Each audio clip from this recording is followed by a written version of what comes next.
Allah sembelih kematian itu dan hilang, tidak ada orang yang akan mati lagi. Di surga hidup selamanya, di neraka juga hidup. Walaupun disiksa, dibakar sampai hancur badannya, dia tetap merasakan pedihnya dibakar oleh Allah Subhanahu wa taala. Tidak akan mati. Nauzubillah min dzalik.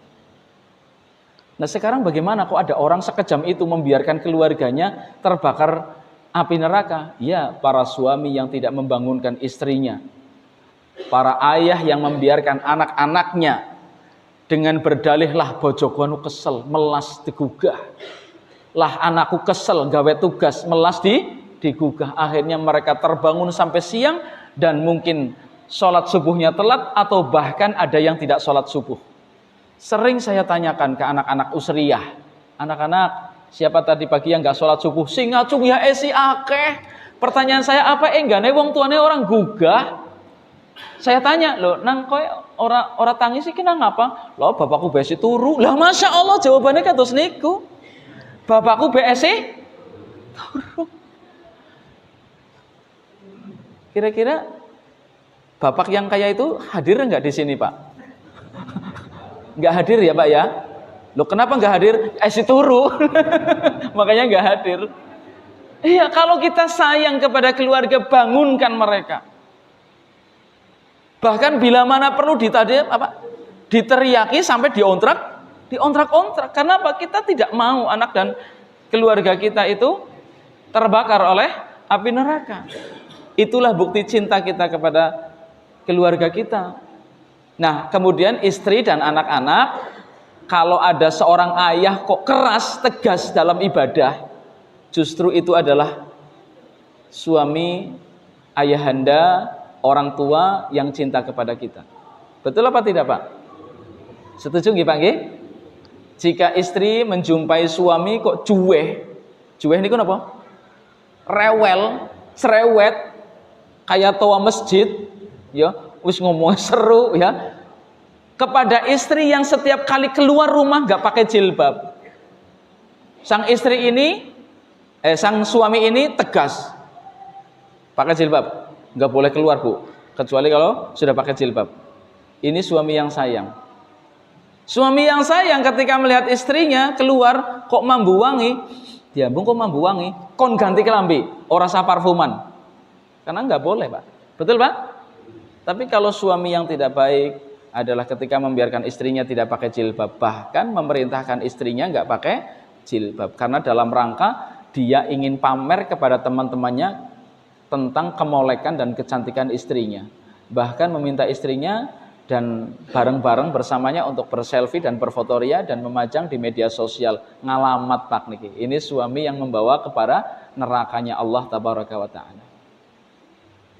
Nah, maka dari itu Bapak Ibu sekalian rahimani wa rahimakumullah, ilustrasi ya, gambaran ketika Bapak dan Ibu, anak, keluarga di rumah terjadi kebakaran, lalu kita bersama-sama saling membangunkan dan meninggalkan rumah kita. Ya, meninggalkan rumah kita. Karena keselamatan jiwa manusia itu lebih berharga daripada terbakarnya mobil Alphard, Pajero Sport. Ya, mobil semewah apapun. Masa ada orang kebakaran yang kita gendong mobilnya, istri kita ditinggalkan? Masuk akal apa tidak, Pak? Gimana? Masuk akal nggak? Keselamatan jiwa itu lebih diutamakan. Terlebih lagi bukan hanya keselamatan di dunia, tetapi keselamatan di mana? Akhirat. Maka Bapak dan Ibu sekalian rahimani wa rahimakumullah, naluri manusia diuji dalam kondisi seperti itu.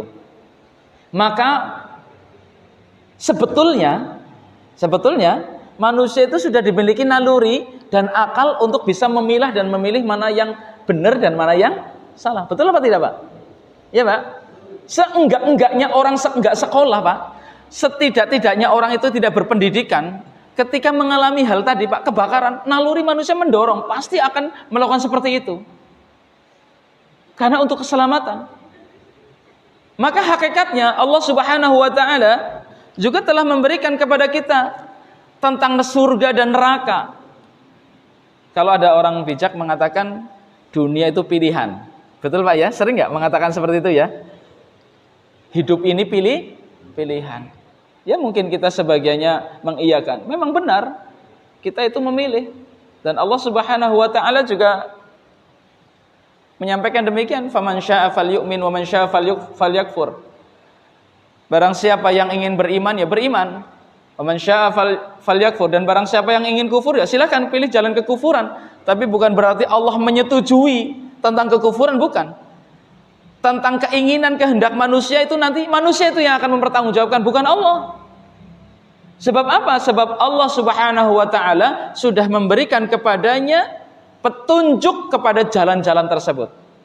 Apa kata Allah Subhanahu wa taala di dalam surat Asy-Syams, ya? Nanti Bapak Ibu buka surat Asy-Syams ayat ke berapa? Ke-8 ya.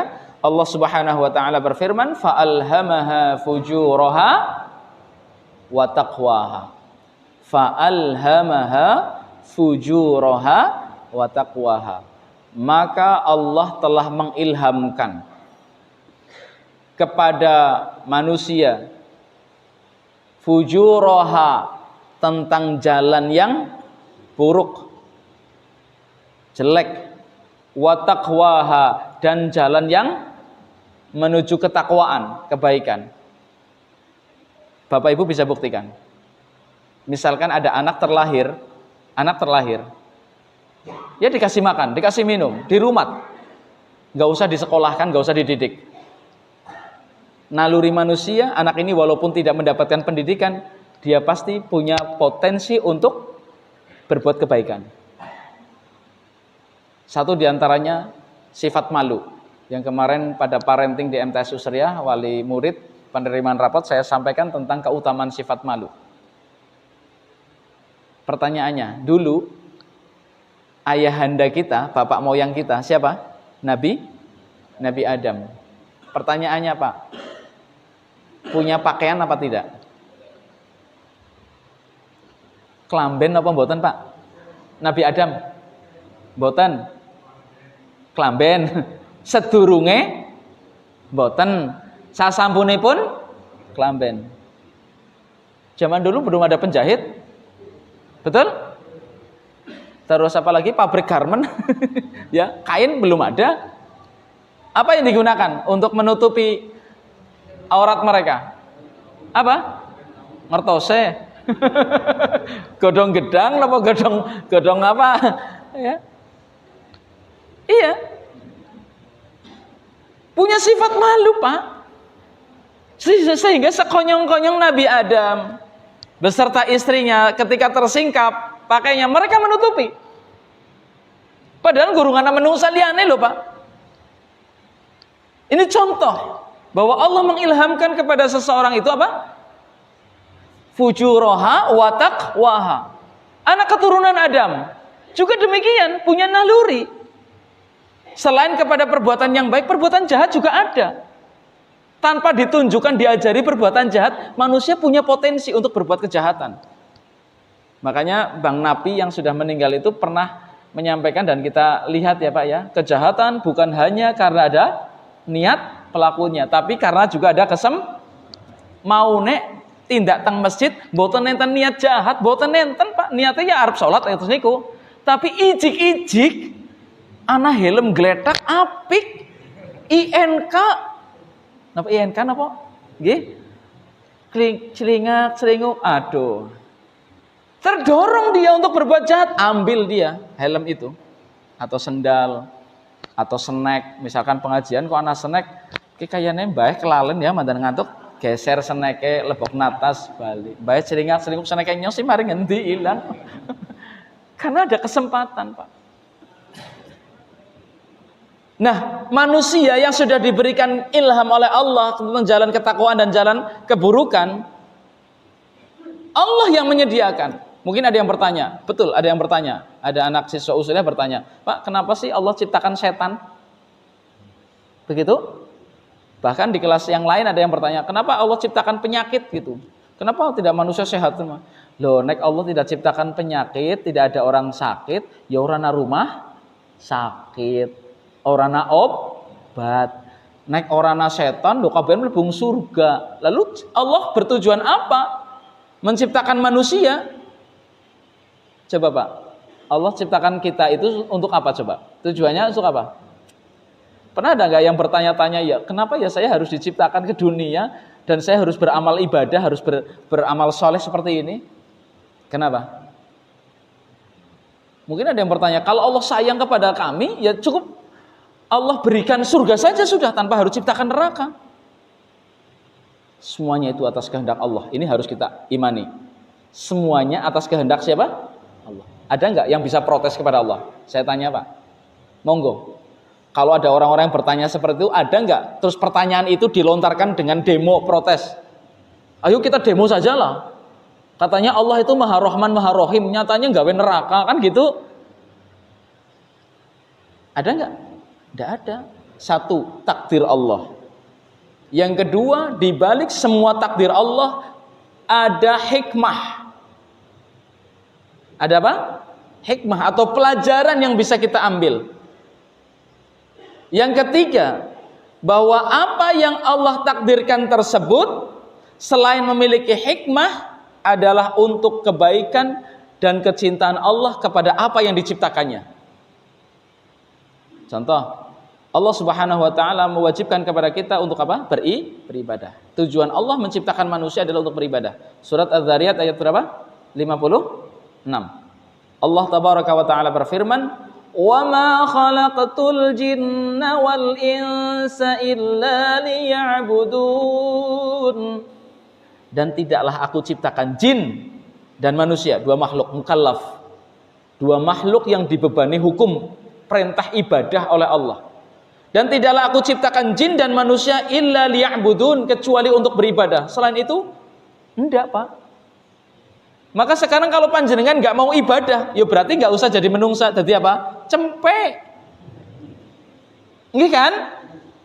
Kepenak malahan kayak bos, lebokna kandang, kandangnya digawe kena, anak cempek gawe kandang dewek. Panganane digolet ena, diarit ena, tapi pas Idul Adha disembelih. Iya kan?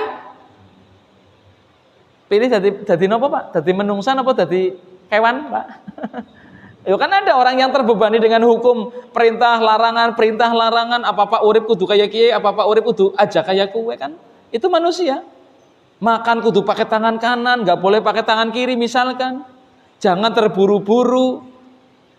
Dan seterusnya, kenapa setiap waktu kita ada waktu sholat 5 waktu ditambah dengan sunnah? Ngapa sih kesel temen jengkelat-jengkelit, sujud menyat, apa Gusti Allah ora eman karo nyong ke bayake wis pegel Pak. Lah kan syariat mengatur, kalau yang masih kuat berdiri, nggak kuat duduk, nggak kuat berbaring, nggak kuat ya naik tesis sadar gitu ya itu sholat Pak, gitu. Ya dengan gerakan isyarat mata misalkan, ya kan Pak?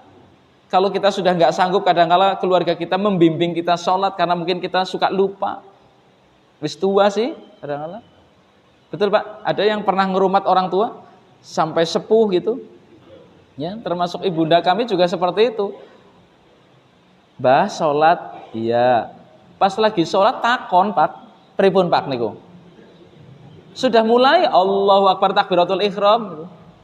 Tapi di tengah perjalanan siki si jam pira, wajar napa mboten? Boleh apa enggak untuk mereka-mereka? Ya boleh saja. Tapi kalau kita masih sehat, masih seperti Bapak masih sadar, Allahu Akbar, nggih, monggo bar pengajian maring guntur ya batal. Betul enggak? Kondisinya beda. Inilah syariat Islam, ad-dinu yusrun, agama itu mudah. Maka dari itu, ma'asyiral muslimin rahimani wa rahimakumullah. Jadi tugas kita, tujuan penciptaan kita oleh Allah Subhanahu wa taala adalah untuk beribadah kepada Allah Subhanahu wa taala, dan Allah telah memberikan jalan menuju surga dan jalan menuju neraka. Tapi kenapa orang itu nanti dimintai pertanggungjawaban? Kenapa? Harusnya kan yang disalahkan Allah ya kalau kita masuk neraka, betul nggak? Ada makhluk Allah, manusia atau jin kok masuk neraka, yang disalahkan siapa? Allah. Loh salah Allah. Loh kenapa salahnya Allah? Saya ingat pengajiannya Ustadz Anu, katanya kan Allah yang menciptakan saya dan amal perbuatan saya. Berarti saya mencuri kan juga Allah yang mentakdirkan itu. Saya membunuh itu kan takdirnya Allah. Betul Pak. Saya tanya Pak, orang meninggalkan sholat